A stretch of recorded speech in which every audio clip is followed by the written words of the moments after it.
Dari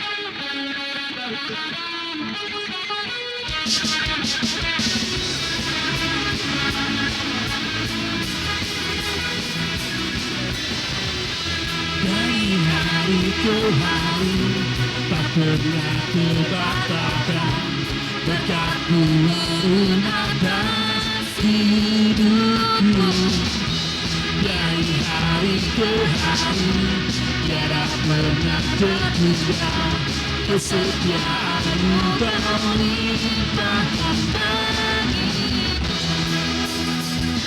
Tak berkesudahan kasih setiamu Tuhan, rahmat-Mu tak pernah habis dari hari diriku. Tangan-Mu yang berdasar besar kebaikan-Mu selalu menekan hidupku, selalu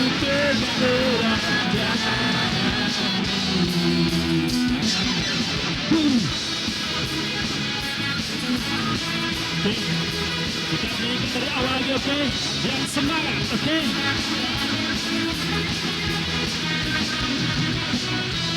Dari hari ke hari tak pernah terbatalkan berkat-Mu turun atas hidupku.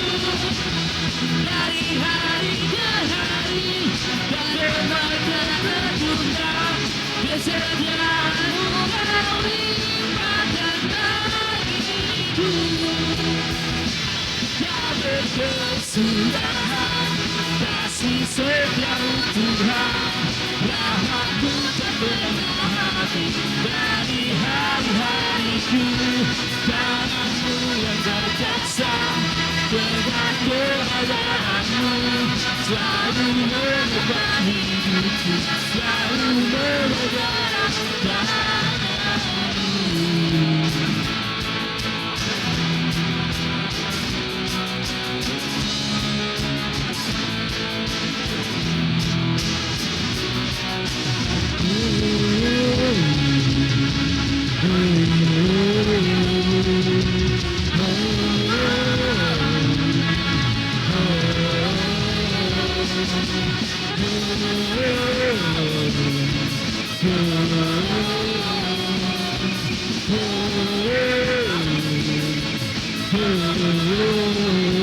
Tak berkesudahan kasih setiamu Tuhan, rahmat-Mu tak pernah habis dari hari-hariku.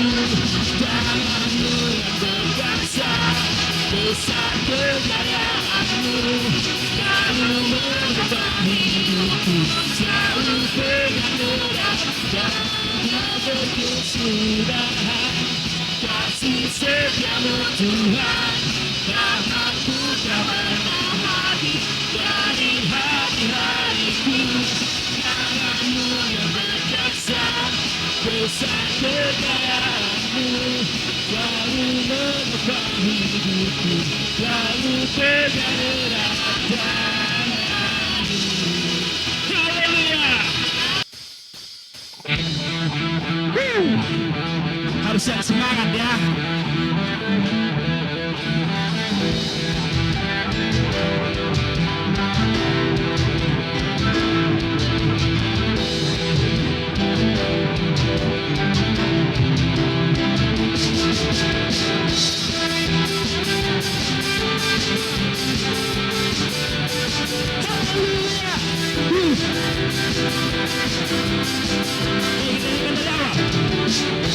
Buktikan yang-Mu nyata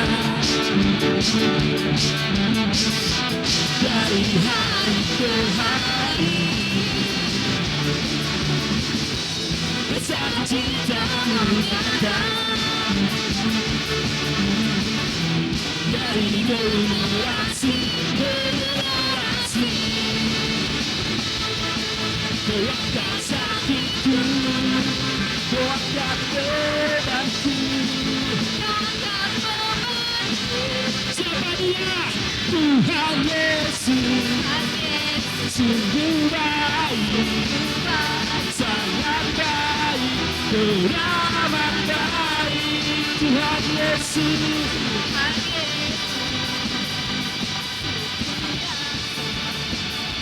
sangat dahsyat, teramat dahsyat.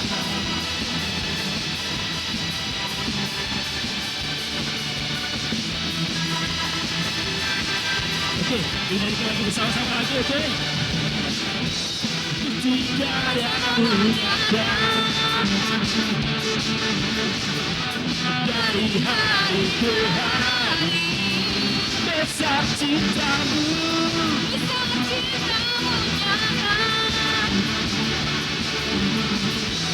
dari generasi ke generasi.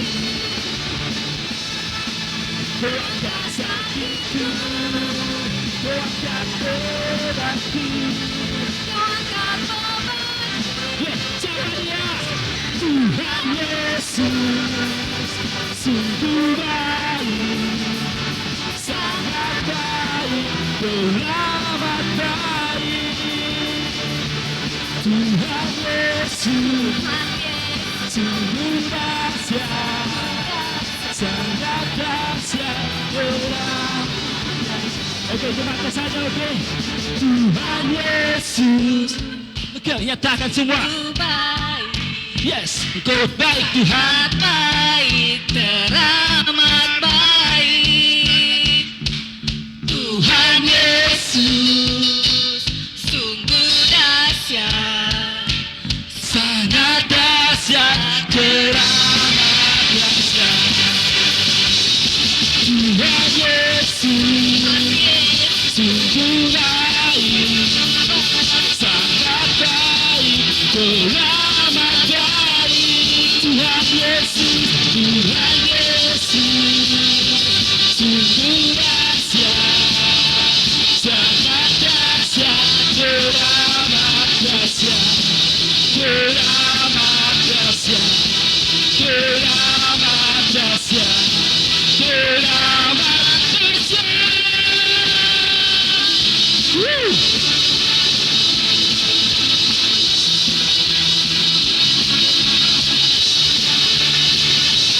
Haleluya. Sebagai hamba. Terima kasih.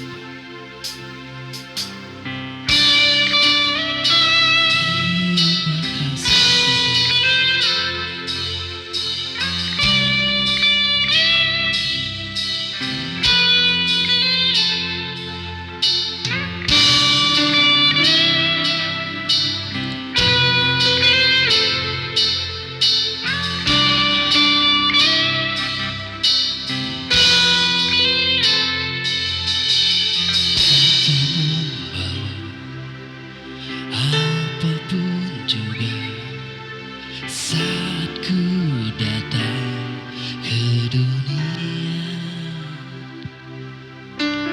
ku tinggal semua pada akhirnya saat ku kembali ke sini.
kasih.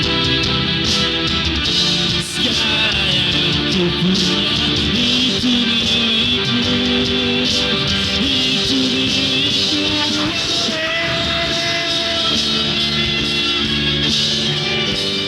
Semua yang ku punya itu milikmu Tuhan. Tidak ada yang perlu disombong. Kekayaan, masa depan, semua itu milikmu Tuhan. Hati ini milikmu Tuhan, hidup ini milikmu Tuhan. Terima kasih Tuhan, Engkau telah berkati kami Tuhan. Oh, atas pengorbananmu Tuhan, Kau selamatkan hidup kami. Terima kasih Tuhan.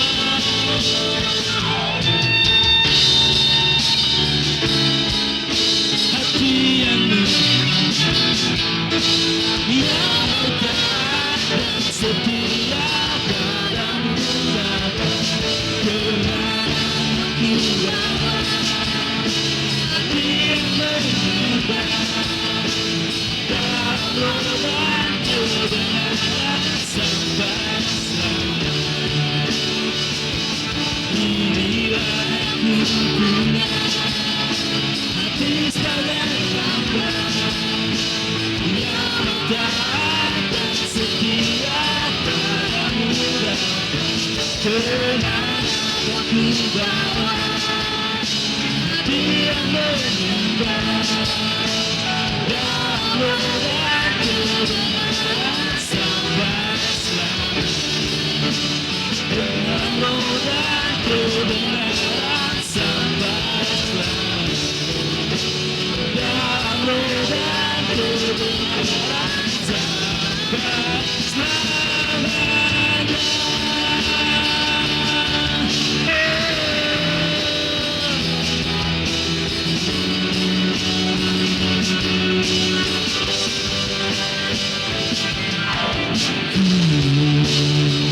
Mau sepertimu Yesus,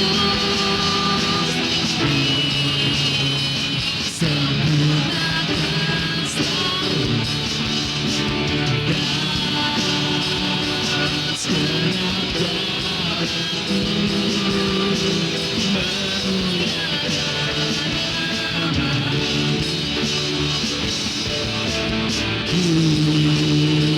Mau sepertimu Yesus, sempurnakan selalu dan segenap dalamku, memuliakan namamu,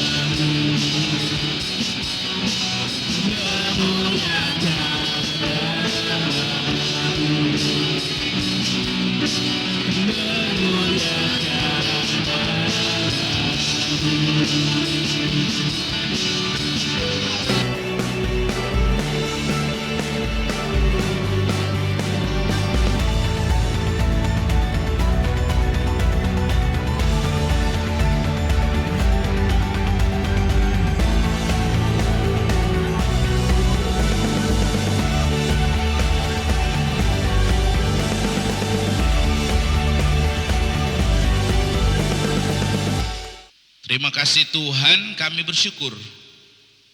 Sebentar kami akan mendengar sabda firman-Mu, berkati hamba-Mu, berkati seluruh umat-Mu yang mendengar. Biarlah firman Tuhan yang disampaikan pada hari ini boleh jatuh di tanah yang subur, tumbuh, berakar dan berbuah-buah memuliakan nama Tuhan. Dalam nama Yesus kami berdoa, haleluya. Amin. Bapak Ibu Saudara-saudari, ya di minggu yang kelima ini dari tema Kompas Kehidupan, tema minggu kelima adalah jalan menuju yang terutama. Nah Bapak Ibu Saudara-saudari, kalau kita boleh merenung dan bertanya, mengapa ada perusahaan-perusahaan yang bertumbuh menjadi hebat, tetapi ada juga perusahaan-perusahaan yang hanya bertahan sebagai perusahaan yang baik dan tidak pernah berkembang menjadi hebat. Nah, pertanyaan ini, kok ada perusahaan yang bertumbuh menjadi hebat dan ada perusahaan yang hanya bertahan bahkan gak pernah berkembang menjadi hebat?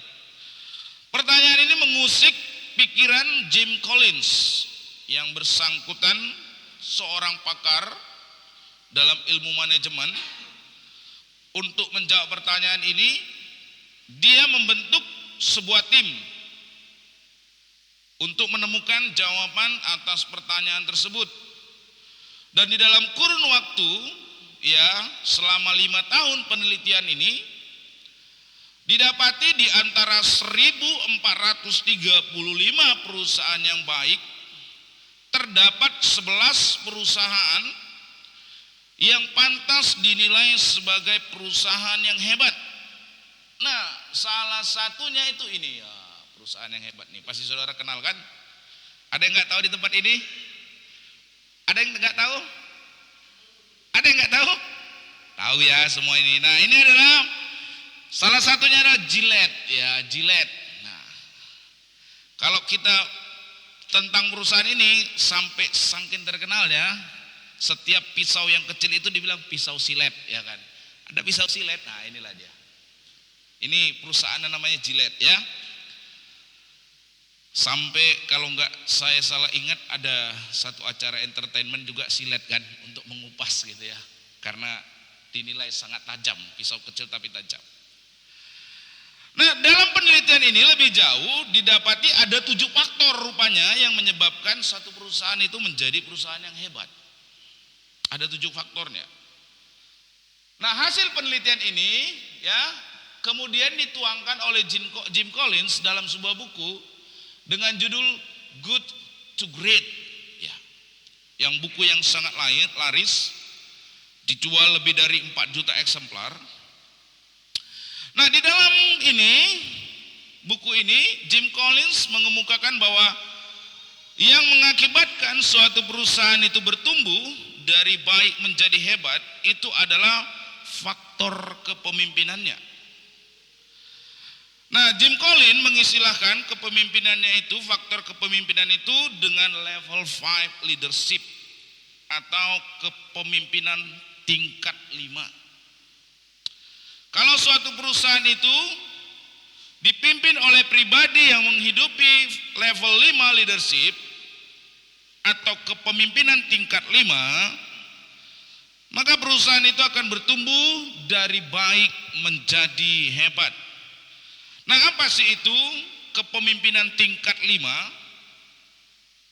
Kepemimpinan tingkat 5 adalah ia mendefinisikan kepemimpinan tingkat 5 sebagai kepemimpinan yang merupakan kombinasi antara kerendahan hati dan keteguhan hati. Level 5 leadership itu kombinasinya keteguhan hati dan kerendahan hati. Kalau seorang pemimpin mempunyai keteguhan hati untuk dia bisa mencapai hasil yang terbaik dari lembaga yang ia pimpin. Nah, tetapi kombinasi ini sangat jarang sekali nih. Orang yang biasanya rendah hati cenderung tidak berusaha untuk mencapai yang terbaik. Tetapi orang yang punya keteguhan untuk mencapai yang terbaik dalam hidup ini seringkali tidak rendah hati. Tetapi kalau mau berhasil, ini kombinasi antara keduanya. Kata Jim Collins, antara keteguhan hati, yakni berusaha untuk mencapai yang terbaik dari apa yang ia pimpin, tetapi juga sekaligus kerendahan hati. Nah, pertanyaan selanjutnya adalah, apakah level 5 leadership ini, yakni kombinasi antara keteguhan hati dan kerendahan hati ini, bisa enggak kalau diterapkan kepada lembaga-lembaga yang nirlaba? lembaga-lembaga yang bukan merupakan perusahaan. Dia lakukan penelitian selanjutnya. Kalau tadi kan ditemukan dari perusahaan-perusahaan yang sangat terkenal. Kali ini di dalam lembaga-lembaga yang nirlaba. Contohnya mungkin gereja, yayasan gitu, yang nirlaba, yang bukan perusahaan. Nah, hasil penelitian ini ia tulis dalam buklet dengan judul yang tadi itu ya, Good to Great and the Social Sectors. Di sini Jim mengemukakan bahwa ternyata kepemimpinan tingkat 5 ini juga sangat bermanfaat bagi lembaga-lembaga sosial atau lembaga nirlaba. Dengan kata lain, kalau sebuah rumah tangga dipimpin oleh pribadi yang menjiwai kepemimpinan tingkat 5, yaitu kombinasi antara keteguhan hati dan kerendahan hati, maka rumah tangga itu bukan sekedar berjalan baik, namun juga akan berbahagia. Kalau suatu masyarakat dipimpin oleh kepemimpinan tingkat 5, yakni kombinasi antara keteguhan hati dan kerendahan hati, maka dalam masyarakat itu juga akan berjalan dengan lancar dan sejahtera.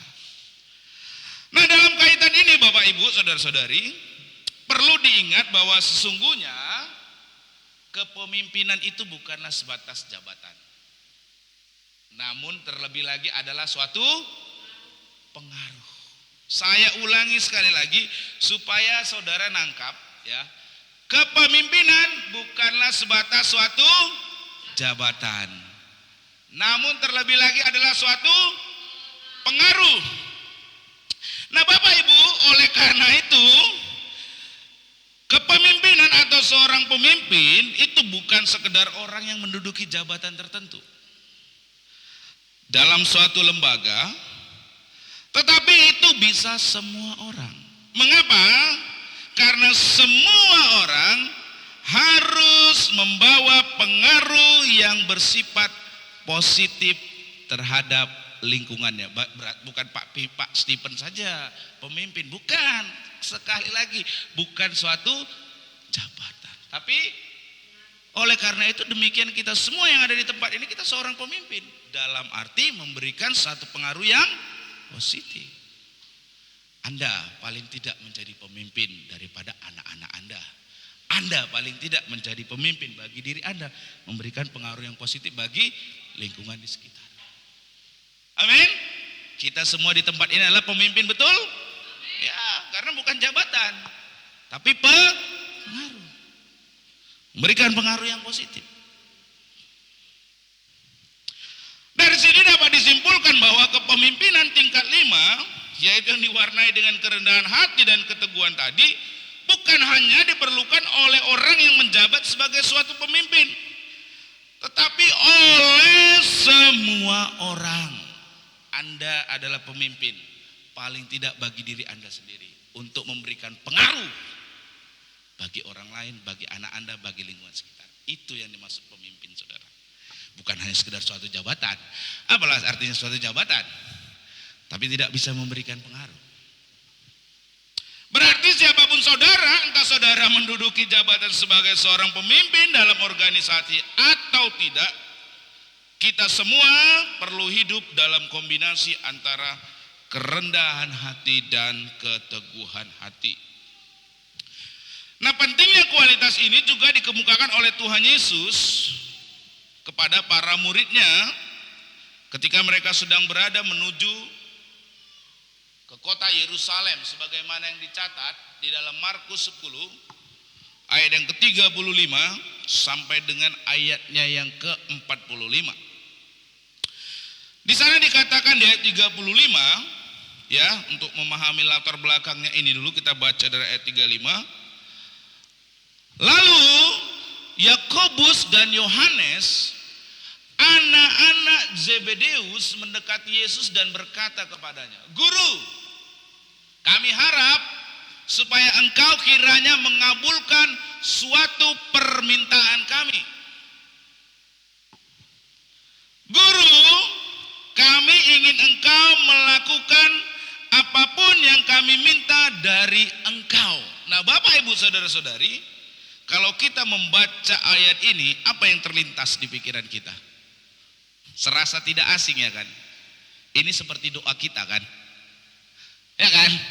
Supaya engkau kiranya mengabulkan. Ya, ini nggak jauh beda kita sama-sama murid-murid Tuhan Yesus. Ini nggak terasa asing ini. Nah, menanggapi permintaan tersebut di ayat selanjutnya, di ayat 36, Tuhan Yesus berkata gini. Jawabnya kepada mereka yang minta tadi, minta mengabulkan satu permohonan. Apa yang kamu kehendaki aku perbuat bagimu? Lalu ayat 37, murid-muridnya berkata, perkenankanlah kami duduk dalam kemuliaan-Mu kelak, yang seorang lagi di sebelah kananmu dan yang seorang di sebelah kirimu. Gak asing lagi permintaannya ini, saudara, di telinga kita, betul? Kalau kita membaca ini, sederhananya apa yang mereka inginkan? Jabatan atau posisi. Mereka ingin menduduki posisi yang penting, yang utama, atau dalam tanda kutip lebih diistimewakan daripada murid-murid yang lain.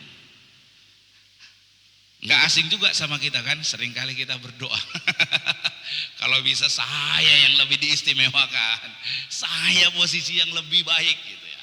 Nah, ini sama ini. Nah, selanjutnya menanggapi permintaan mereka ini, yang minta diutamakan, yang minta diistimewakan, diminta membuat yang terutama mereka duluan. Apa jawab Tuhan Yesus? Di ayat 41 Tuhan Yesus jawab begini. Mendengar itu, sebelum Tuhan Yesus dulu, murid-murid yang lain dulu mendengar dua orang tadi ya, Yakobus dan Yohanes meminta permintaan yang pengen posisi yang utama. Apa murid-murid yang lain di ayat 41? Mendengar itu, ke-10 murid yang lain menjadi marah kepada Yakobus dan marah ini murid-murid yang lain. Kenapa? Emang lu aja yang mau posisi yang utama. Emang kau aja yang mau diistimewakan. Kami juga. Mereka tuh marah. Bedanya Yakobus dan Yohanes itu mengutarakan, ke-10 murid yang lain itu nggak mengutarakan, tapi mereka kesal marah loh. Kok bisa-bisanya kok kalian berdua mau lebih yang utama, posisinya mau yang lebih bagus, yang lebih diistimewakan. Kami juga kepengen kan gitu. Murid-murid yang lain juga kepengen hal yang sama, mereka juga pingin. Nah, menanggapi mereka semua itu, di ayat 42 Tuhan Yesus bilang begini, yang pengen posisi yang penting, yang utama itu, pengen diistimewakan itu, yang terutama itu, di ayat 42 Tuhan Yesus jawab gini. Tetapi Yesus memanggil mereka lalu berkata, kamu tahu bahwa mereka yang disebut pemerintah bangsa-bangsa memerintah rakyatnya dengan tangan besi, dan pembesar-pembesarnya menjalankan kuasanya dengan keras atas mereka. Tidaklah demikian di antara kamu. Barang siapa ingin menjadi besar di antara kamu hendaklah ia menjadi kepada orang yang pengen posisi, yang pengen diistimewakan, yang pengen yang terutama. Tuhan katakan, tidak demikianlah di antara kamu. Barang siapa ingin menjadi besar di antara kamu, hendaklah ia menjadi, katakan, hendaklah jadi pelayan. Ini Tuhan Yesus yang ngomong nih. Di ayat 44, dan barang siapa ingin menjadi yang terkemuka di antara kamu, hendaklah ia menjadi hamba untuk siapa. Ini jawaban Tuhan Yesus sama orang muridnya yang pengen nomor satu, yang pengen diistimewakan. Tidak demikianlah di antara kamu. Yang terbesar, terkemuka, menjadi pelayan, menjadi hamba. Kalau kita lihat dari apa yang jawaban Tuhan Yesus ini, bahwa Tuhan Yesus tidak menghalangi keinginan para muridnya untuk menjadi yang pertama di antara mereka. Dengan catatan, kalau selama keinginan itu bukan untuk kepentingan pribadi. Kepentingan pribadi seperti apa? Seperti yang dilakukan oleh pemerintah bangsa-bangsa yang bertindak sebagai tuan atas rakyatnya. Bukan pula sebagaimana yang dicatat di ayatnya yang 42. Seperti pembesar-pembesar yang bertindak sewenang-wenang atas para rakyatnya. Bukan itu. Artinya keinginan untuk menjadi seorang pemimpin itu sah-sah saja, selama keinginan tersebut punya maksud, yaitu demi kebaikan dari orang-orang atau lembaga yang hendak ia pimpin, dan bukan sekedar kepentingan pribadi. Tentu ya, sebagaimana yang disilakan oleh Jim Collins tadi, kita perlu keteguhan hati. Masa kita mau gini-gini aja? Ya udah, buat satu yayasan, buat satu lembaga, buat suatu perusahaan, ya udahlah, saya rendah hati lah, rendah hati sekali, nggak usah maju-maju kali perusahaannya. Nggak gitu juga, bos. Tetap engkau harus berusaha mencapai yang terbaik. Itu perlu keteguhan hati. Tetapi untuk mencapai yang terbaik itu juga perlu disertai dengan kerendahan hati. Bapak, Ibu, saudara-saudari, ya, kita perlu kepemimpinan, pemimpin yang teguh untuk membawa manfaat bagi lembaga yang ia pimpin. Tetapi di dalam keteguhan hati itu, sebagaimana yang Tuhan Yesus ajarkan di dalam Mazmur pasal yang 35 sampai dengan ayat yang ke-44, harus juga disertai dengan kerelaan untuk melayani. Inilah yang lazim disebut sebagai servanthood. Mana? Nih saudara, kalau orang tanya apa sih filosofi gereja GKPB ini, saudara harus paham selama 1 bulan ini. Ketuhanan Yesus Kristus, hubungan ikat janji, spirit of excellence, mentalitas kerajaan Allah, pengabdian, servanthood, kerendahan hati yang diwujudkan dengan kerelaan untuk melayani. Nah, lebih jauh ya, kita telah perkataan Tuhan Yesus ayat 42 sampai 45. Kita belajar tentang pentingnya nilai servanthood atau sikap menghamba atau melayani atau pengabdian. Penting, mengapa? Karena pengabdian atau servanthood itu ya, kesediaan untuk melayani itu merupakan yang pertama, wujud dari kasih. Pengabdian adalah penting karena yang pertama, kesediaan untuk melayani merupakan wujud dari kasih. Tentu tidak semua orang yang melayani melakukannya karena dorongan kasih, betul? Sebagai contoh, seorang pegawai toko yang melayani para pembeli yang datang ke toko tersebut, ya dia akan melayani, ya kan? Dia akan menjawab setiap pertanyaan yang ditanyakan oleh pelanggannya, lalu ia akan membungkus yang sesuatu yang hendak dibeli lalu diberikan. Semuanya itu yang dia lakukan melayani itu bukan karena kasih. Kan enggak semua setiap pelanggannya, oh karena saya mengasihi engkau, saya kasih. Enggak, bukan. Itu karena tugas semata. Betul? Karena dia beroleh imbalan. Melayani itu karena beroleh imbalan, beroleh manfaat, bukan karena kasih. Tetapi tidak demikian seorang ibu.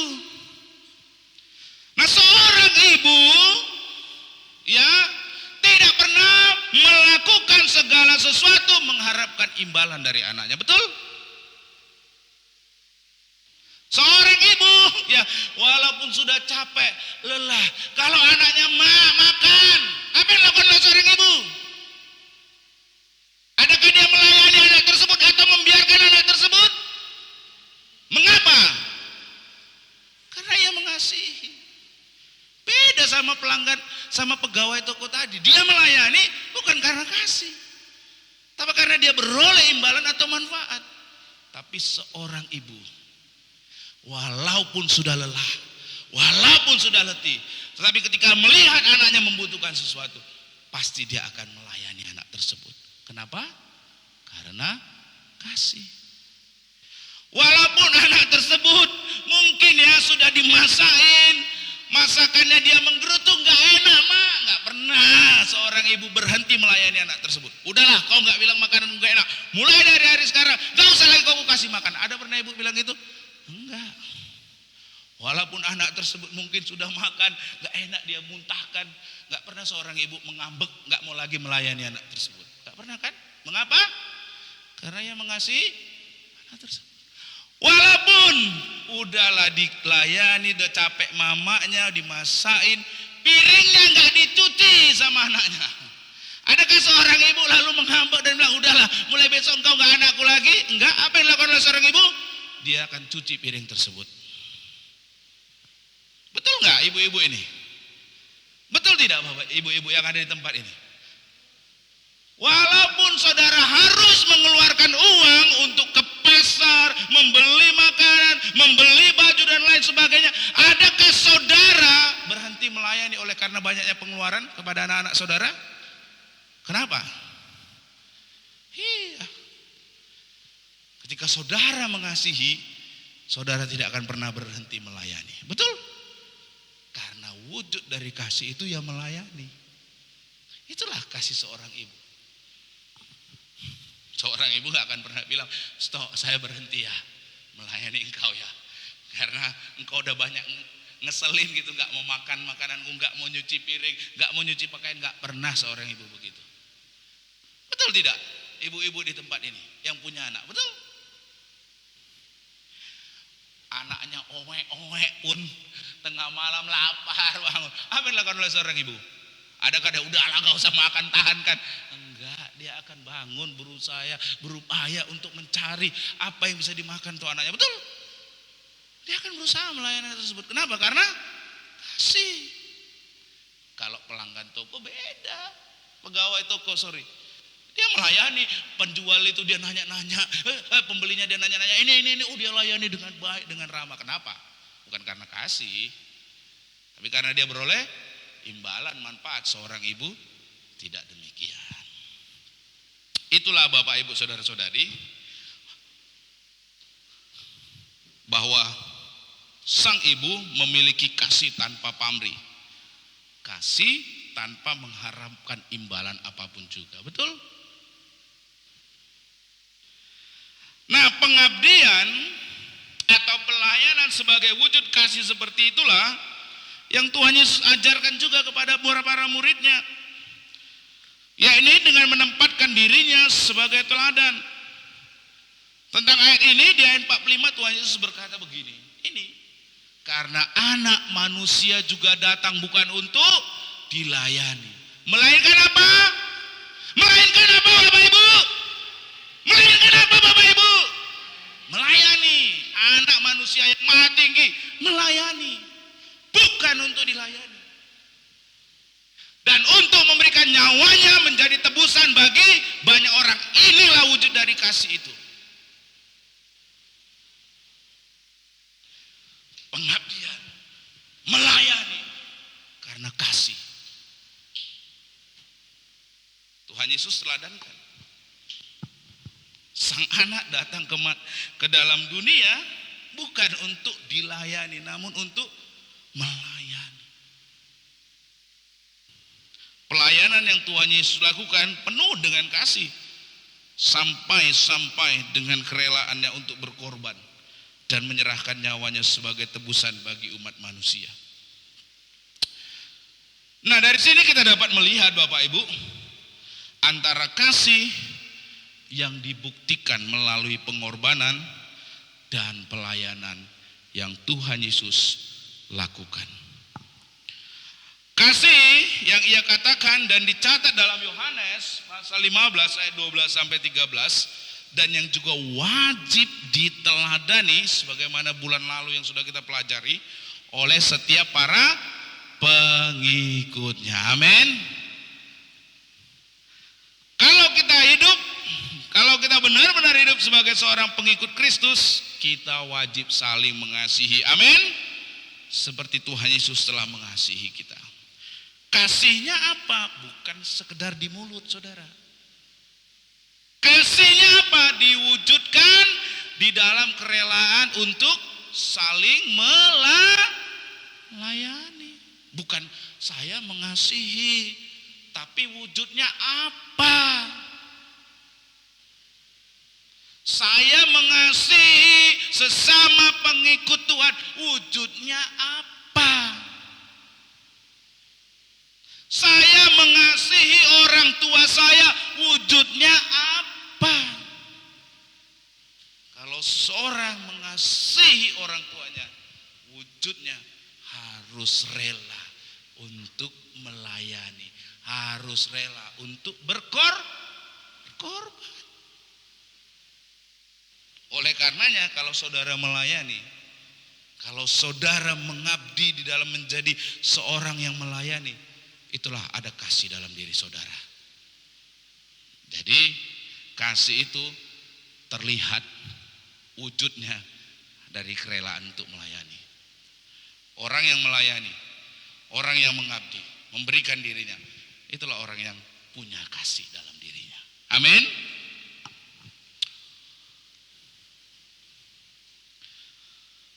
Ingat, orang yang melayani bisa saja tanpa kasih. Nah, ingat ya ini ya. Kita yang melayani hari Minggu, beribadah main musik di sini, kita melakukannya melayani dengan kasih atau karena apa? Bisa saja kita ada di sini sama seperti pegawai toko. Ya kan? Yang melakukan itu semua bukan karena kasih, tetapi mungkin ada yang lain. Orang yang melayani bisa saja tanpa kasih, seperti pelayan toko yang tadi. Nggak ada kan pelayan toko saya mengasihi semua pembeli saya, nggak ada, saudara. Dia ya melayani aja, ya Pak, ya Bu, ya. Tapi nggak ada kasihnya, nggak mengasihi pelanggan seperti itu. Tetapi orang yang mengasihi, sekali lagi makanya di balik ini filosofi, orang yang mengasihi pasti rela akan melayani. Orang yang melayani bisa saja tanpa kasih, tetapi orang yang mengasihi pasti rela untuk melayani. Amin. Nah, ini mulai ini Bapak Ibu, coba direnungkan ini filosofinya ini.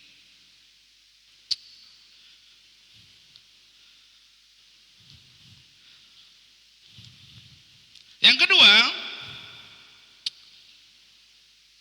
pengabdian atau servanthood.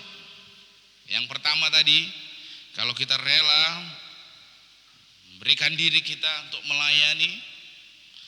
Kalau yang pertama tadi itu adalah wujud dari kasih, yang kedua wujud dari kerendahan hati. Seperti yang Tuhan Yesus katakan di ayat 43 sampai 44 tadi, apa sih wujud kerendahan hati seseorang? Wujudnya itu apa? Kalau seorang bilang, saya rendah hati, saya pastikan orang tersebut orang yang sombong. Kenapa? Dia sudah menyombongkan dirinya bahwa dia orang yang rendah hati. Udah sombong dia, baru ngomong gitu aja udah sombong. Apa sih wujud daripada orang yang rendah hati? Wujud daripada orang yang rendah hati adalah rela untuk melayani. Itu sederhana, saudara. Apa wujud dari kerendahan hati seorang? Rela untuk melayani. Itu orang yang rendah hati.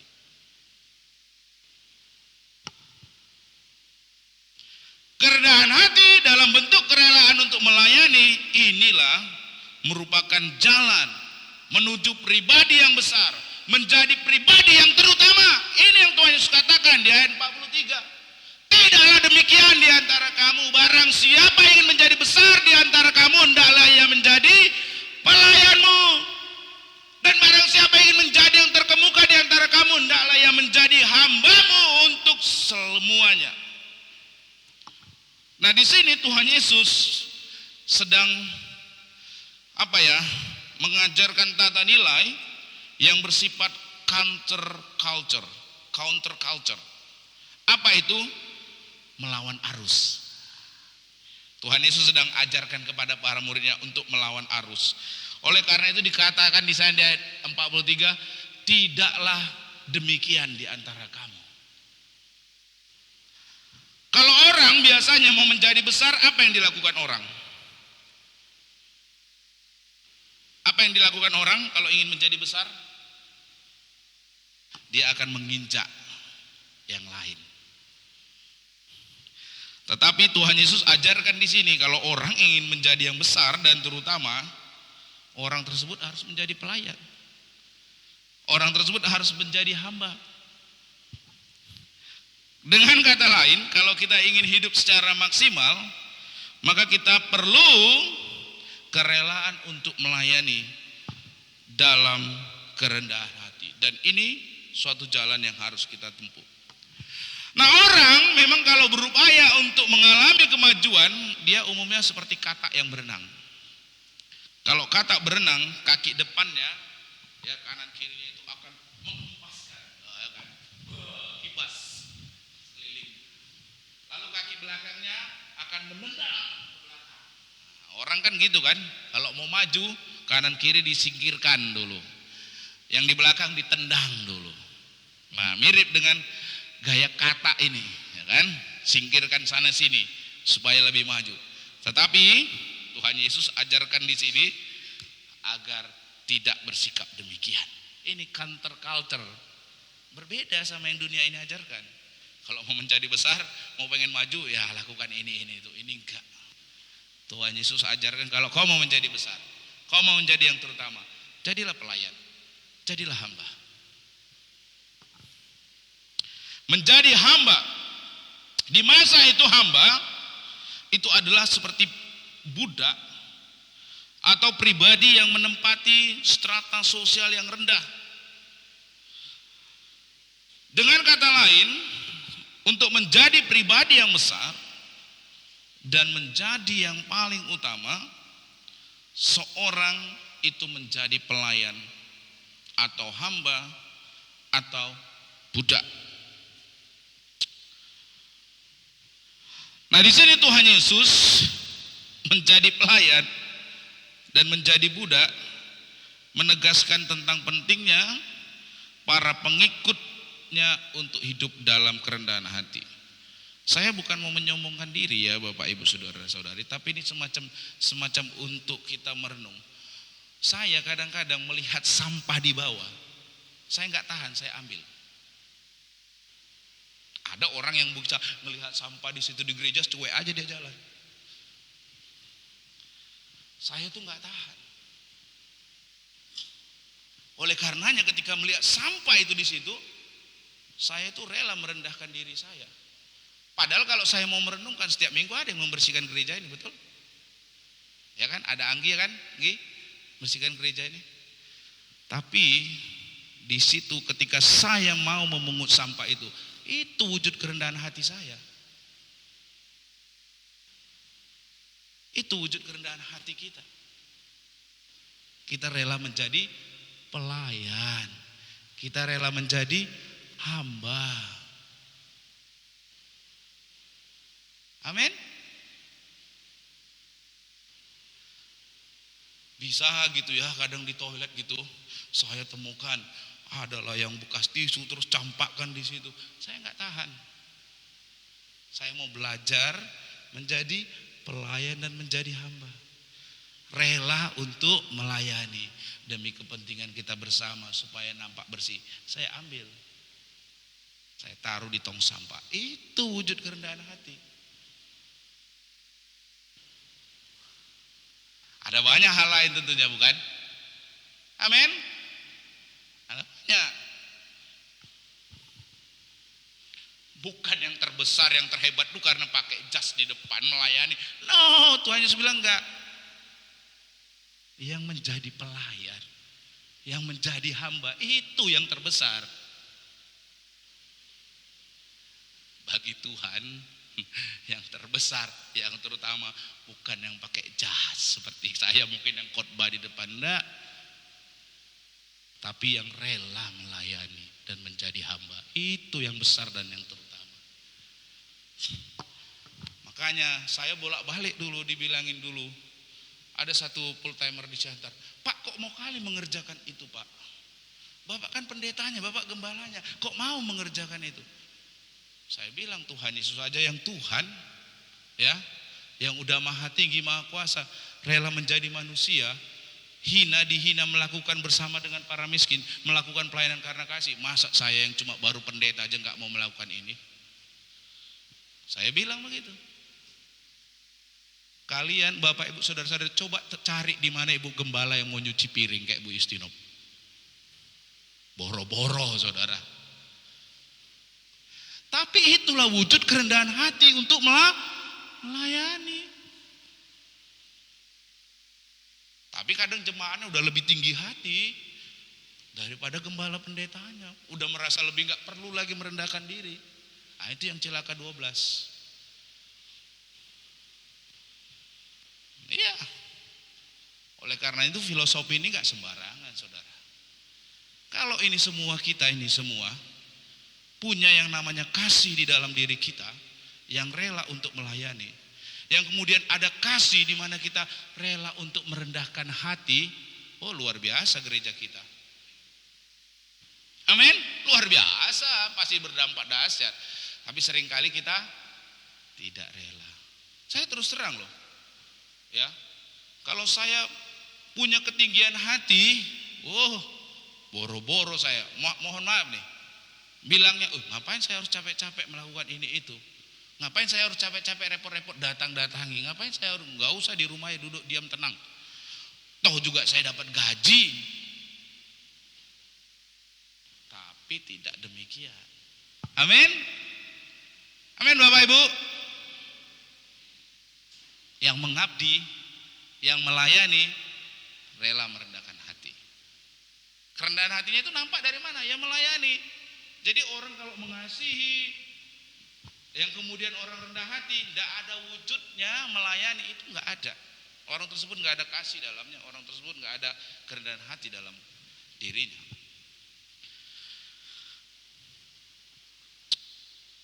Kerendahan hati, ya, yang Yesus sendiri telah teladankan, seperti yang dicatat di ayat 45 tadi, ya, di ayat 45 ini. Tuhan Yesus luar biasa ya.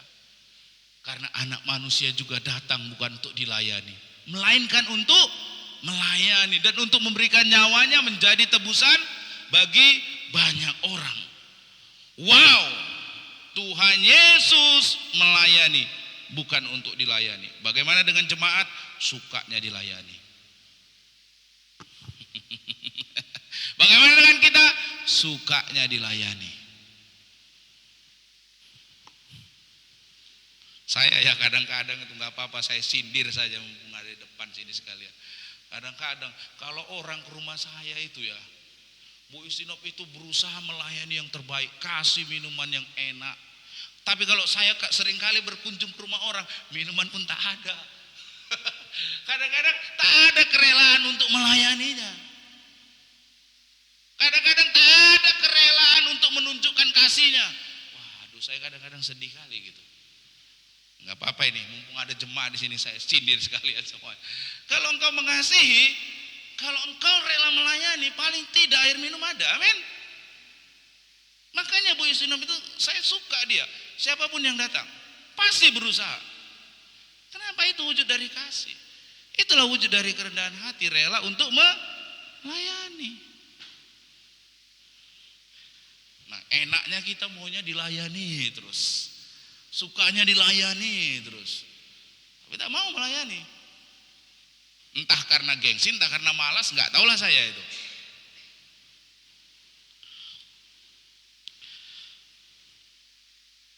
Sikap melayani yang seperti ini yang dicontohkan oleh seorang yang bernama Deb Thomas. Ini bagus sekali nih, Deb Thomas ini ya. Dia pemilik restoran waralaba Wendy's, ya. Dia memulai karirnya sebagai seorang yang dari bawah ya, seorang pelayan restoran di usia 12 tahun. Pendidikan yang tempuh juga sangat sederhana, nggak sampai lulus sekolah menengah.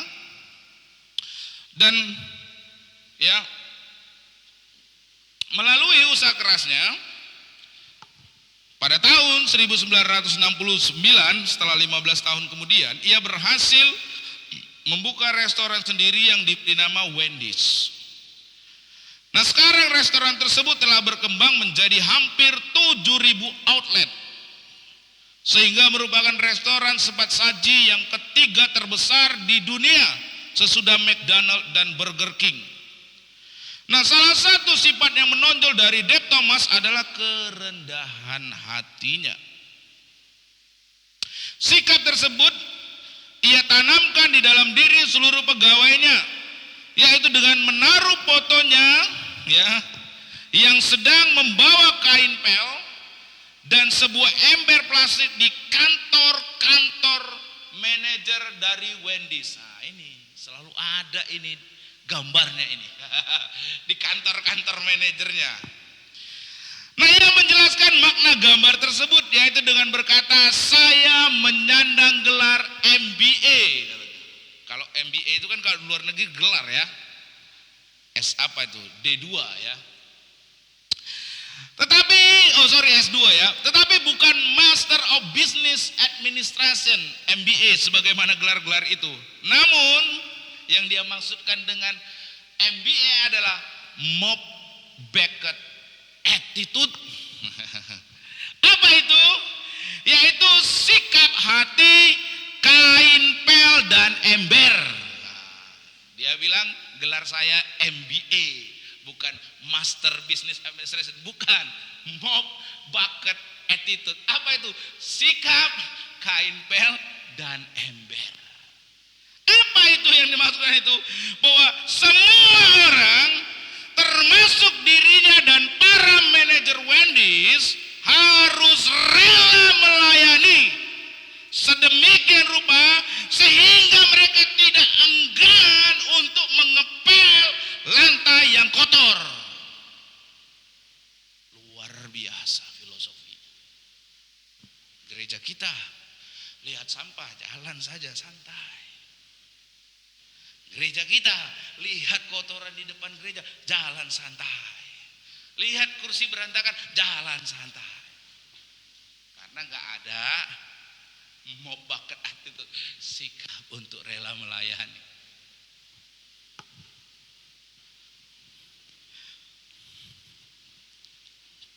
Kerendahan hati yang dimulai dari pucuk pimpinan seperti itu, yang kemudian mengakibatkan Wendy's berkembang menjadi restoran waralaba yang sangat besar. Nah, Bapak, Ibu, saudara-saudari, kerendahan hati seperti itulah yang Tuhan Yesus ajarkan dan Tuhan Yesus teladankan. Tuhan Yesus, saudara kalau masih ingat, ya, Tuhan Yesus bahkan membasuh kaki para murid. Anda tahu, kerjaan membasuh kaki para murid itu kerjaan yang paling hina, itu membasuh kaki orang itu. Tapi Tuhan Yesus lakukan. Kita boro-boro, gengsi, tak mau, jijik, jorok dan lain sebagainya. Kadang terlalu sombong. Makanya saya ulang alik, bolak-balik saya ucapkan di sini. Orang yang sombong bukan hanya orang yang kaya. Banyak orang yang susah, yang hidupnya sebenarnya apa adanya, tapi sombongnya na'udzubillah. Iya. Jadi sombong itu bukan hanya sekedar kekayaan, bukan masalah harta, tapi tentang sikap hati. Banyak yang sombong. Betul kan? Betul atau betul, Bapak Ibu? Betul, bukan hanya masalah kaya, bukan masalah kekayaan sombong, tapi sikap hati. Di sana ada saudara kita sedang kecelakaan, ayo kita datangi, kita doakan. Gak usah lah, gak penting bagi saya. Itu sombong. Itu yang saya maksudkan sombong, bukan karena kayanya biasa, tapi sombong yang enggak lah, untuk apa saya pergi datang mendoakan. Itu sombong. Itulah yang sombongan yang saya maksud. Kalau orang yang rendah hati, oh ya, saya mau melayani ya, saya mau memberikan diri saya mau mengabdi ya, seperti Tuhan Yesus yang melayani bukan untuk dilayani, saya mau kerjakan. Tuh.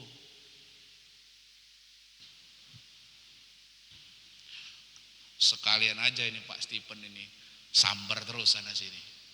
Sekalian ini soalnya filosofi gereja kita ini hanya sekedar pajangan ini. Hari ini tancapkan sampai dalam benar-benar. Amin. Tancapkan dalam-dalam benar-benar. Mulai dari dalam diri, oh saya harus punya servanthood, pengabdian. Apa itu? Melayani. Sama seperti Tuhan Yesus yang melayani bukan untuk dilayani. Itu merupakan wujud saya dari kasih saya.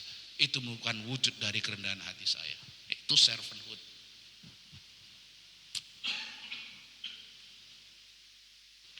Kalau saudara mau menjadi pribadi yang besar dan yang terutama, harus menjadi pelayan. Harus menjadi hamba. Itu sebabnya Tuhan Yesus katakan harus menjadi pelayan dan hamba ya Bapak Ibu. Dan yang ketiga, ya, pengabdian, servanthood. Kesediaan untuk melayani itu merupakan wujud dari kedewasaan. Kesediaan untuk melayani merupakan wujud dari kedewasaan. Kedewasaan itu tidak diukur dari usianya Bapak Ibu Saudara-saudara. Tetapi kedewasaan itu diukur daripada sikap tidak mementingkan diri sendiri. Nah, mari kita merenung. Sudahkah kita menjadi pribadi yang dewasa? Atau kita menjadi seperti bayi? Anda tahu bedanya orang bayi dengan orang yang dewasa? Bayi, dia hanya mementingkan dirinya sendiri. Nggak peduli dia mamanya itu udah capek seharian. Kalau dia tengah malam, mamanya harus urus. Nggak peduli dia mamanya itu udah capek sana sini mengerjakan ini dan lain sebagainya. Nggak ada di dalam pikiran anak bayi. Aduh, udah capek kali mamaku ini ya. Udah capek kali dia udah kerja, udah masak, udah nyuci, udah ini, udah itu. Udahlah, nggak usah nangis lah aku. Nggak ada pikiran anak bayi gitu. Apa yang dia lakukan? Dia akan tetap sedangkan si baby kami aja yang udah cukup besar ya, umur 5 tahun, 6 tahun, tetap aja banyak orangnya, saudara. Dia nggak peduli. Karena apa? Dia belum dewasa. Dia masih mementingkan dirinya sendiri. Oleh karena itu, kalau kita sama bayi, kalau melihat dia tetap mementingkan dirinya sendiri, tapi kita tetap mengasihi. Kita bilang, lucu kali ya, sedap senang saya. Tapi kalau orang yang sudah umurnya 40 tahun berlaku kayak gitu, kira-kira apa yang menjadi tanggapan Anda? Sebel banget lihat lu kan gitu.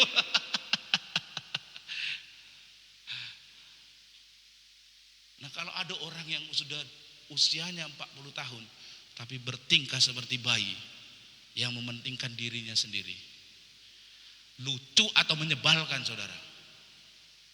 Menyebalkan. Dewasa itu adalah sikap tidak memikirkan hanya kepentingan dirinya sendiri. Oh, kalau kita kan punya kecenderungan gitu, pikirkan hanya untuk kepentingan diri. Mana yang menyenangkan hati kita, itulah yang buat kita.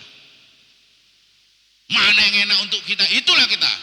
Tapi kalau untuk berkorban bagi orang lain demi kepentingan orang lain, oh tidak, nanti dulu. Kalau engkau rela untuk melayani, itu engkau orang yang dewasa.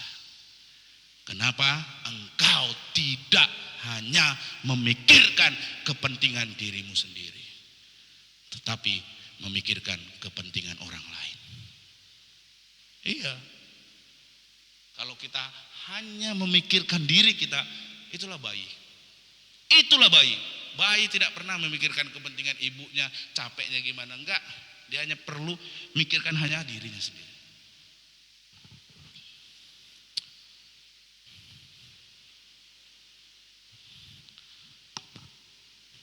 Semakin dewasa sikap hati, semakin orang tersebut mampu mempertimbangkan kepentingan orang lain.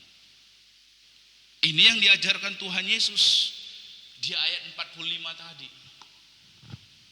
Dikatakan di sana anak manusia juga datang bukan untuk dilayani, melainkan untuk melayani. Artinya Tuhan datang ke dunia tidak hanya memikirkan kepentingan dirinya sendiri.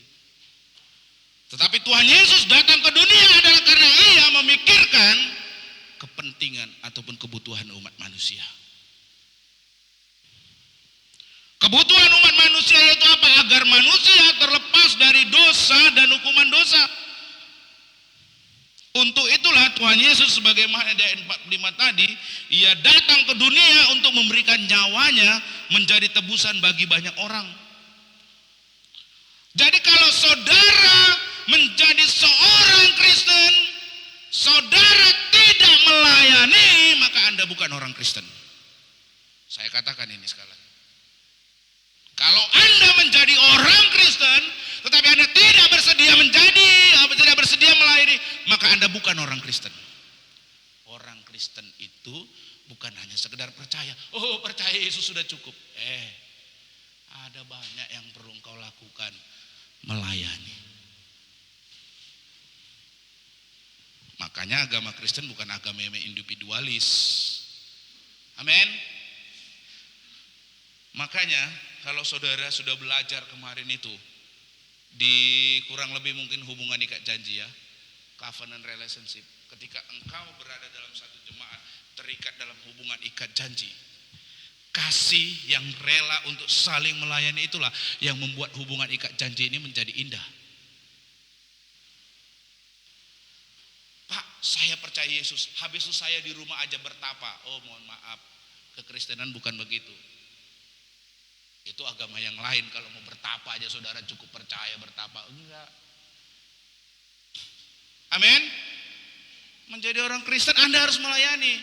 Kenapa? Karena Tuhan Anda, Yesus Kristus, meneladankan bahwa ia juga melayani, bukan dilayani. Ini teladannya saudara. Saya harus katakan ini dengan tegas. Kalau Anda menjadi orang Kristen tapi Anda tidak melayani, maka Anda bukan pengikut Kristus yang sejati. Karena Anda hanya masih mementingkan kepentingan diri Anda sendiri. Kalau kita hanya memikirkan kepentingan diri kita sendiri, tidak ada gunanya bagi kerajaan Allah hidup kita. Tidak ada gunanya. Untuk apa? Kalau Anda menjadi orang percaya lalu Anda masuk gua 10 tahun, 20 tahun Anda di gua itu terus percaya, apa gunanya? Tak berdampak hidup Anda.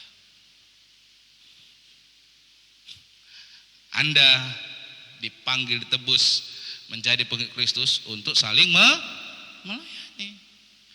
Makanya kalau orang Kristen cuma hari Minggu aja, habis itu datang ke gereja, habis itu tidur, nggak ada wujud lari kasih melayaninya, itu patut dipertanyakan itu. Haleluya. Nah, seringkali di dalam kehidupan gereja orang-orang yang sudah berusia lanjut tapi masih kekanak-kanakan. Oleh karena itu saudara, Bapak Ibu saudara-saudari, ayo kalau kita adalah pengikut Kristus ya, maka kita harus rela untuk melayani. Kalau kita ingin menjadi yang terutama, seperti judul renungan pagi tadi itu ya, jalan menuju yang terutama, saudara harus rela melayani. Saudara ingin menjadi seorang pemimpin yang besar, tidak hanya perlu keteguhan hati untuk mencapai sesuatu yang terbaik, tapi Anda juga perlu kerendahan hati yang diwujudkan dengan melayani. Saya ingat pemimpin Jordan dulu, tapi sekarang udah pindah merek, Pak Yoyo. Punya kerendahan hati untuk ini anak Jordan banyak saksinya. Nanti dari perkataan Pak Stephen saja kan? Anda semua ini yang dulu pernah sama Pak Yoyo, Anda tahu betapa rendah hatinya beliau. Kalau lihat posisi ente siapa? Mau ngapain? Dibaik-baikin mau ngapain? Gak guna juga kan gitu, bener gak? Kalau secara posisinya ada gunanya. Banyak orang yang bisa lebih baik dicari, betul? Ya kan? Banyak orang yang bisa lebih baik dari Anda bisa dicari. Tetapi kenapa? Karena dia punya kasih. Karena dia punya kerendahan hati untuk melayani. Bukan karena Anda hebat sekali di mata beliau, tidak. Saya masih ingat ya, jarang sekali ada orang yang menyendokkan lauk sama saya selain istri saya. Yang kemudian kedua, ya beliau. Bayangkan tuh pemimpin tinggi Jordan gitu. Pak makan pak, katanya. Makan ya pak, ini lauknya pak, katanya. Waduh. Nyes. Ini udah bos, orang kaya, hartanya banyak, perusahaannya ada. Tapi yo rela gitu. Itulah orang yang rendah hati itu, melayani dia. Kita ya belum lagi punya banyak pun hartanya, belum lagi ada yang bisa disombongkan. Udahlah, lebih sombong daripada orang yang sombong lagi, hancur dah. Ada. Saudara-saudara, saya masih ingat ya, beliau nelpon saya waktu pernah datang sini. Halo, Shalom Pak Pendeta, di mana? Di rumah. Kita makan malam ya, katanya. Oh, iya ya Pak. Nggak apa-apa lah. Saya kan sungkan dong. Iya ya Pak. Dia datang ke rumah, bawa mobil. Sap. Dia turun dari pintu paling depan. Dia turun. Dia duduk di bangku paling belakang, saudara. Tanya Bu Ani, Pak Philip, Bu Istirop, ada saksinya. Dia duduk paling belakang. Loh, saya bilang, Bapak paling depan lah. Saya bilang, jangan Pak Pendeta paling depan, Pak Pendeta paling depan, katanya. Waduh, ini orang rendah hati banget lah. Saya bilang, kalau bos ya mana mau duduk di belakang lo, saya di depan. Kan gitu. Waduh, ini orang memang rendah hati banget ya. Waduh, rendah hati banget Bapak itu. Dan saya melihat satu contoh orang yang punya posisi bagus, punya kekayaan bagus, punya jabatan bagus, punya banyak hal, tapi punya kerendahan hati yang untuk melayani yang luar biasa. Kalau tidak ada Tuhan Yesus di dalamnya, tidak akan mungkin melakukan itu. Betul? Karena dia melihat teladan Tuhan yang melayani, bukan untuk saya sekarang ini banyak loh lihat yang orang-orang bos-bos besar gitu yang punya kerendahan hati gitu ya. Wah, saya kemarin ini sekali kesaksian sedikit lah, biar agak lama sedikit biar cerita. Saya kemarin tuh PMM, ada PMM, saya share di grup kan untuk ngajain laki-laki, ayo, gak ada yang bisa ya, udahlah, nggak apa-apa, saya sendiri aja lah pergi. Saya numpang orang rantau perapat kan acara PMM itu kan. Nah, dalam satu bus itu, saudara, sebelah saya pangkatnya Brigjen, baru pensiun 1 tahun yang lalu, Brigadir Jenderal, saudara. Ini Brigjen ini, saudara, bukan kaleng-kaleng, saudara. Ini Brigjen. Tapi dia waktu saya kemarin PMM kami dari sini ke Medan ke rumahnya, aduh rendah hati. Pak Pendeta, Pak Pendeta mau makan apa? Ini Pak Pendeta, ada ini, Pak Pendeta ini. Dalam hati saya jarang-jarang Brigjen yang gini. Biasanya Brigjen mukanya sangar kali, saudara. Biasa namanya memimpin kan. Tapi saya lihat kalau orang sudah ada Tuhan Yesus di dalam dirinya, jabatan apapun, posisi apapun dia, kekayaan apapun yang sudah dimiliki, tidak harus dipertahankan itu, saudara. Dia rela merendahkan hati untuk melayani. Haleluya. Nih filosofi kita. Haleluya, amin. Nah, Bapak Ibu saudara-saudari, kita belajar ya sudah di sepanjang bulan ini. Ini kalau orang tanya gereja GKPB itu apa filosofinya, ada nih saudara, ini dengar ini di sepanjang bulan ini filosofi gereja GKPB.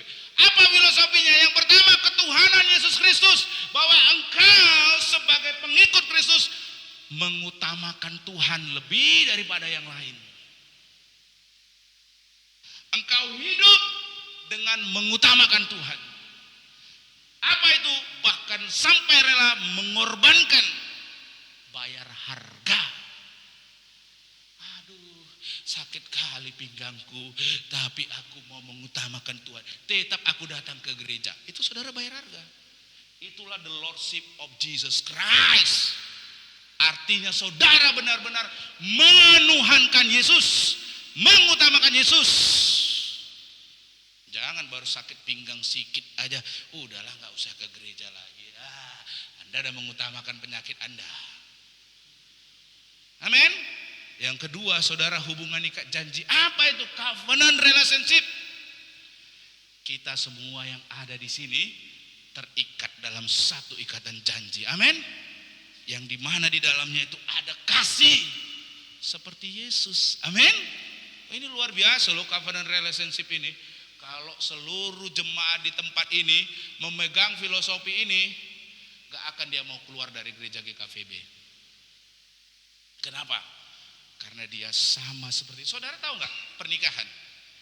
Kan disatukan kan dalam satu hubungan ikat janji. Kan gak bisa cerai kan? Gak bisa harusnya kan? Demikian juga kita. Semua kita yang ada di tempat ini harusnya kita merupakan satu hubungan ikat janji seperti suatu pernikahan yang tak dapat dipisahkan. Amin. Nah kemudian kalau kita punya spirit of excellence, melakukan yang terbaik. Kulihat si Pak Grace ini bajunya udah agak sobek-sobek. Aku mau memberi yang terbaik, melakukan yang terbaik. Pak Grace, nomor ukuran baju berapa? Saya kasih ya. Itu saudara memberi yang terbaik. Saudara melakukan yang terbaik. Kulihat si Anu itu loh, kayaknya lemas-lemas, kayaknya kurang makanan. Ku cari dulu daging B2 ya kan. Wah besok ku beli, udah ku masakkan, ku kantar sama dia. Wah saudara melakukan yang terbaik. Amin. Wah kalau seluruh jemaat ini semuanya kita berupaya mencapai atau melakukan yang terbaik, memberi yang terbaik. Dahsyat nauzubillah kita. Tapi sayangnya apa? Spirit of lumayan. Ya udahlah lumayan lah. Udah kayak gitu ya udah lumayan. Yang gini-gini ya udah lumayan. Ya semua lumayan. Sehingga nggak ada perubahan. Haleluya. Kalau saya kemarin di Kesan saya saksikan tuh jemaat di MDC Siantar, dia itu menangkap betul spirit of excellence ini, memberi yang terbaik, melakukan yang terbaik. Orang kalau datang ke rumahnya, salam, puji nama Tuhan, saya suka cita kali, silakan duduk. Dikasih makan, dikasih pakaiannya bu ya, bahkan anak-anak muda sini kalau nggak makan siang nggak ada di rumah sini datang ke rumah makan siang di sini. Dahsyat kali spirit of excellence, memberi yang terbaik, melakukan yang terbaik. Dan yang kemudian mentalitas kerajaan Allah. Apa itu mentalitasnya? Anda harus memberikan pengaruh, bukan dipengaruhi. Saya sebagai anak kerajaan Allah, warga kerajaan Allah, hidup saya harus memberikan pengaruh yang baik. Itulah mentalitas kerajaan Allah. Mempengaruhi orang lain, bukan dipengaruhi. Anda dulu rajin gereja, habis itu dan nggak mau ke gereja lagi, berarti Anda sudah tidak punya mentalitas kerajaan Allah. Haleluya. Amin. Ingat, kalau kita punya ini, saya suka orang GKPB Siantar. Jadi wajar GKPB Siantar itu kan udah lama ya, udah puluhan tahun. Mereka itu punya mentalitas warga kerajaan Allah, punya mindset di pikiran mereka kalau mereka itu harus menjadi berkat bagi banyak orang. Itu mindsetnya, mentalitasnya.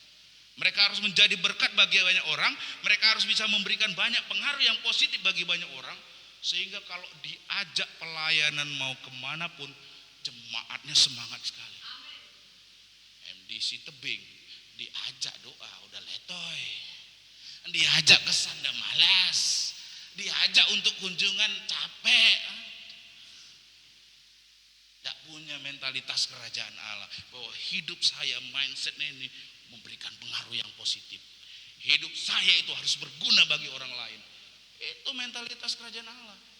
Bukan mentalitas spirit of lumayan. Ya udahlah, yang penting udah ke gereja sekali seminggu udah cukup. Itu mentalitas lumayan. Engkau kehilangan spirit of excellence. Tuhan layak nggak menerima yang terbaik dalam diri Anda? Tuhan layak tidak menerima persembahan yang terbaik dari Anda?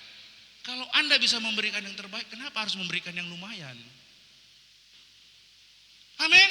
Berikan yang terbaik. Tuhan layak menerima yang terbaik dari dirimu. Dan Tuhan juga menyuruh kita untuk memberikan pengaruh yang positif bagi orang lain. Amin. Itulah mentalitas kerajaan Allah. Dan yang kemudian, servanthood. Anda sebagai pengikut Kristus, teladanilah Tuhan Yesus. Tuhan Yesus menjadi yang terbesar, menjadi yang terutama. Karena apa? Dia melayani, menjadi manusia, mati di kayu salib menebus dosa kita. Menjadi pelayan kan? Bukan untuk dilayani dia kan? Dia datang ke dunia ini, hehehe Rolin, sembahlah aku. Mungkin kita akan bertanya, apa yang sudah kau buat? Tapi Tuhan Yesus datang ke dunia, mati di atas kayu salib, sehingga kita, oh inilah Tuhan saya yang mati di kayu salib menebus dosa saya. Haleluya.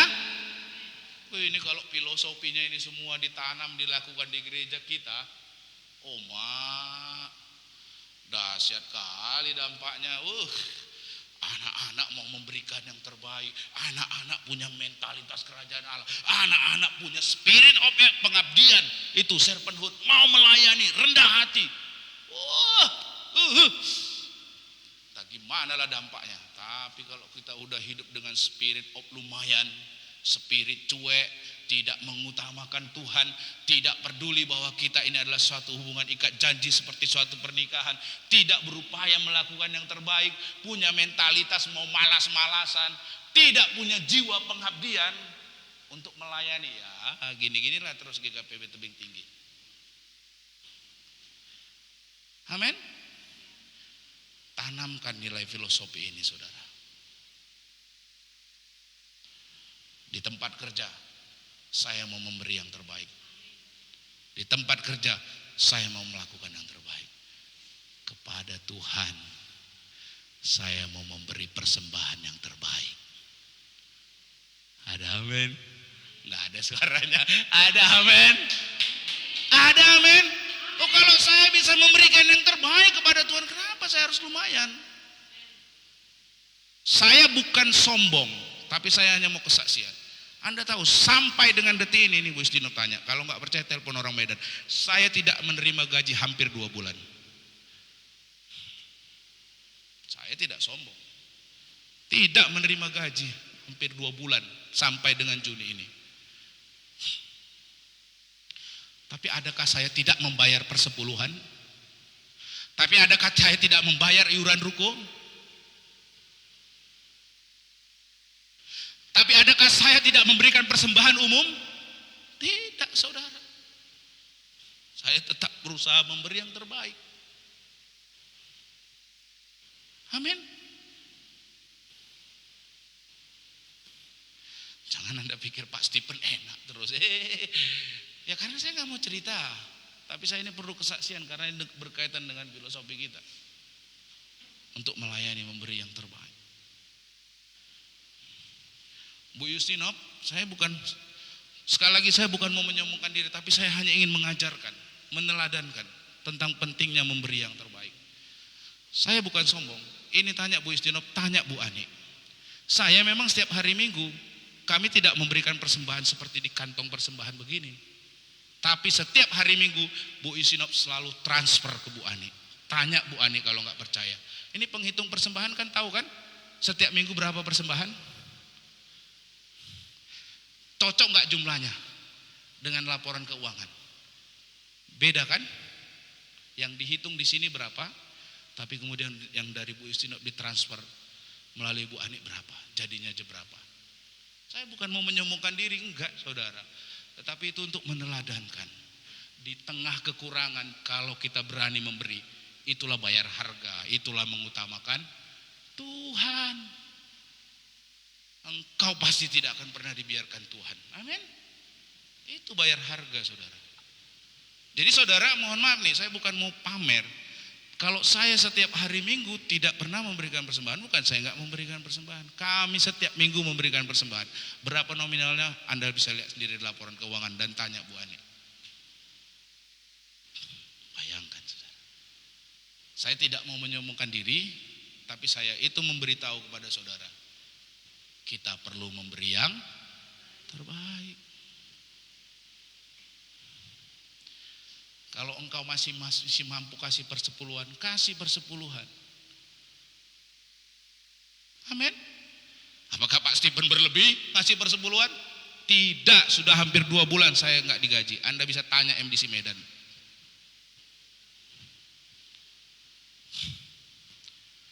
Tapi apakah saya berhenti memberi persepuluhan? Apakah saya berhenti memberi iuran Mbak Ciruko? Apakah saya berhenti memberi persembahan umum? Tidak, saudara. Makanya milikilah mentalitas kerajaan Allah. Milikilah spirit of excellence. Milikilah the lordship of Jesus Christ. Kita akan maju terus. Amin. Kalau gereja kita hanya pakai spirit of lumayan, pastilah hanya hasilnya lumayan-lumayan, sedang-sedang saja. Amin. Bapak Ibu, gaji saya lebih kecil dari gaji Anda.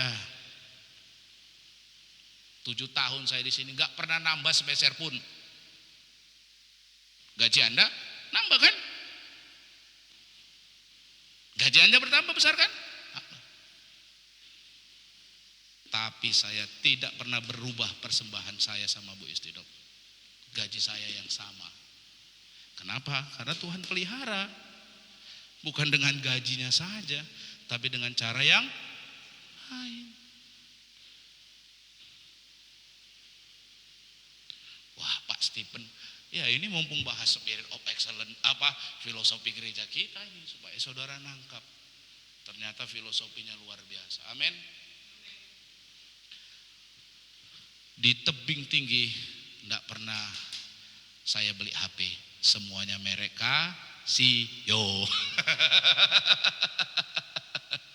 Saya masih ingat saya pernah diberikan handphone Mama Justin. Yang kedua, saya teringat saya diberikan handphone oleh Bu Ani. Semua karena kemurahan Tuhan. Itu Bapak Ibu saudara-saudari. Mari kita semua memiliki filosofi ini.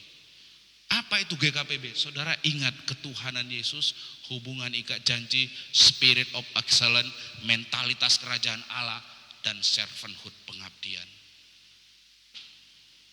Ingat itu.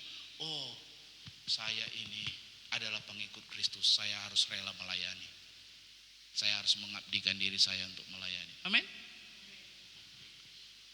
Oh, saya pengikut Kristus, saya harus memberikan yang terbaik. Oh, saya pengikut Kristus, saya harus punya mentalitas kerajaan Allah. Amin. Amin Bapak Ibu.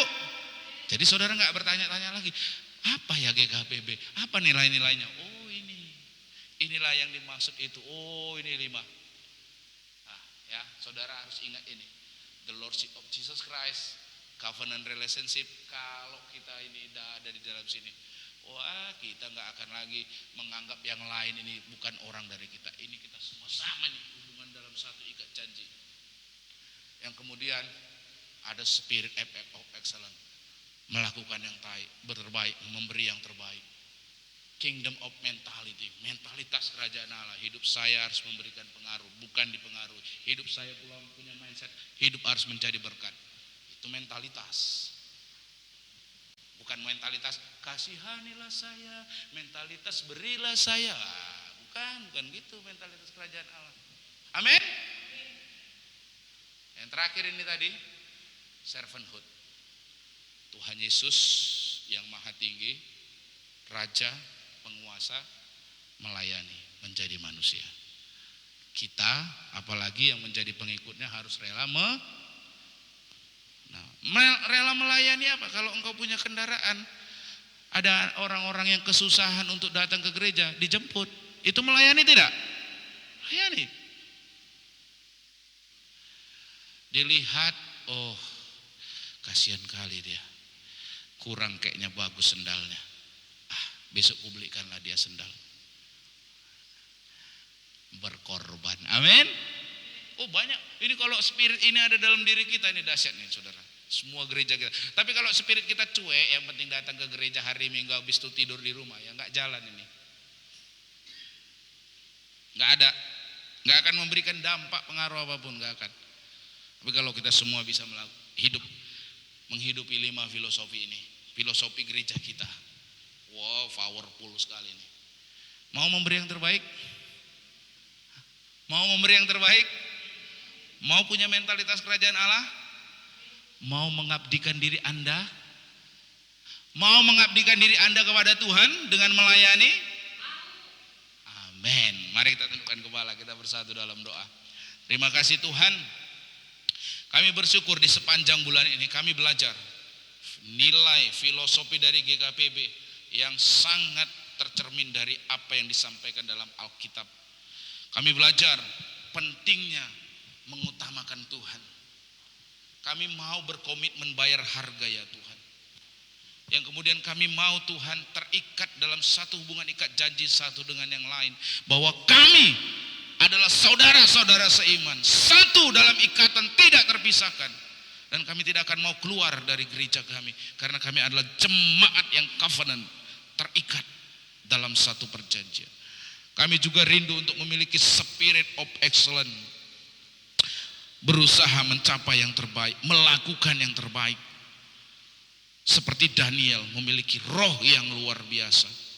Karena ia senantiasa memberi yang terbaik. Bertanggung jawab. Kami juga mau belajar Tuhan untuk memiliki mentalitas kerajaan Allah. Punya mindset untuk mencari berkat. Punya mindset untuk mempengaruhi orang lain. Untuk ikut di dalam kehendak Tuhan. Bukan dipengaruhi oleh dunia ini. Yang kemudian kami belajar dari Engkau sendiri ya Tuhan Yesus. Yang teladan yang sempurna. Bagaimana Engkau pribadi yang maha tinggi. Maha mulia. Maha agung. Engkau rela menjadi pribadi yang hina, menjadi sama seperti manusia. Bahkan Engkau rela mati di kayu salib untuk kepentingan kami, bukan untuk kepentingan dirimu ya Tuhan. Harusnya kami belajar ketika kami mulai melayani, kami mulai merelakan diri kami untuk tidak hanya memikirkan kepentingan diri kami sendiri, tetapi kami mau memikirkan kepentingan orang lain, terutama kepentingan kerajaan-Mu ya Bapa. Terima kasih Tuhan, terima kasih untuk pelajaran yang berharga, filosofi yang sudah kami dengar. Biarlah ini benar-benar tertanam di dalam kehidupan setiap kami jemaat-Mu. Supaya kami tidak lagi hidup di dalam mentalitas abal-abal. Supaya kami tidak lagi hidup di dalam yang namanya mentalitas spirit of lumayan. Tapi kami mau punya mentalitas melakukan yang terbaik. Punya mentalitas kerajaan Allah. Dan mau mencari pribadi yang mengabdi, melayani. Sama seperti Engkau ya Tuhan. Terima kasih Tuhan. Kami mengucap syukur buat kebenaran firman-Mu. Dalam nama Yesus kami berdoa, haleluya. Amin.